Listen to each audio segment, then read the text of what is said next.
About two-thirds of the population of this country suffer sleep problems from time to time. Stress is a major factor, especially nowadays where people are concerned that if they're not working long hours, their boss isn't going to be pleased with them.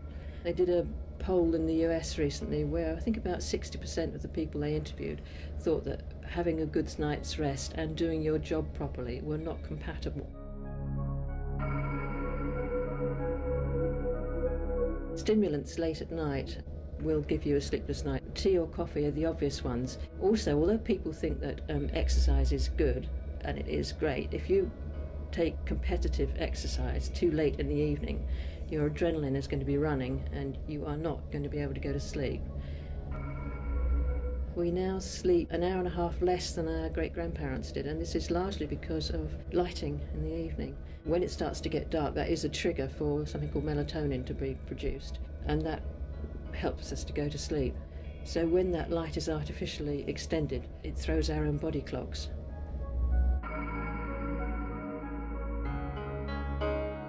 If you don't have enough sleep, you build up what's called a sleep debt. Typically, you'd go through the week sleeping perhaps an hour and a half less than you needed to, and then at the weekend you're going to catch up with that. Most people need about 8 hours sleep. That decreases as you get older. One of the reasons why we sleep less as we get older is that our production of melatonin, which is closely linked to how much we sleep, that drops, so that when you're about 50 you're only producing half as much as you did when you were 20.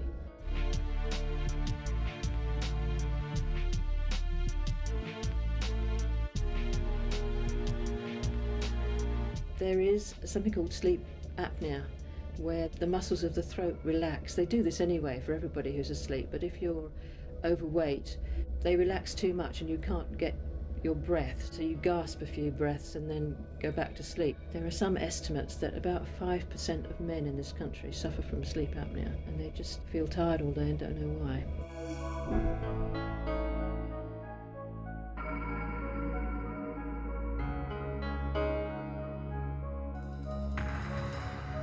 Bedtime routine is important so that your body knows you're going to bed. You start winding down. Don't, whatever you do, take work to bed. That's very bad news. The old idea that having a warm milky drink can help you sleep is actually quite true. There are some herbal remedies which are quite good, and I think people just have to experiment with those. Sleeping tablets themselves are not generally recommended by people, although they're a lot better than they used to be. The old chestnut about counting sheep is actually quite effective because it's thought blocking. It stops you thinking about the stuff that's worrying you, because you have to concentrate just enough on this rather boring task. Sleep does need to be taken more seriously because a lot of road accidents are caused by people being tired, and accidents at work.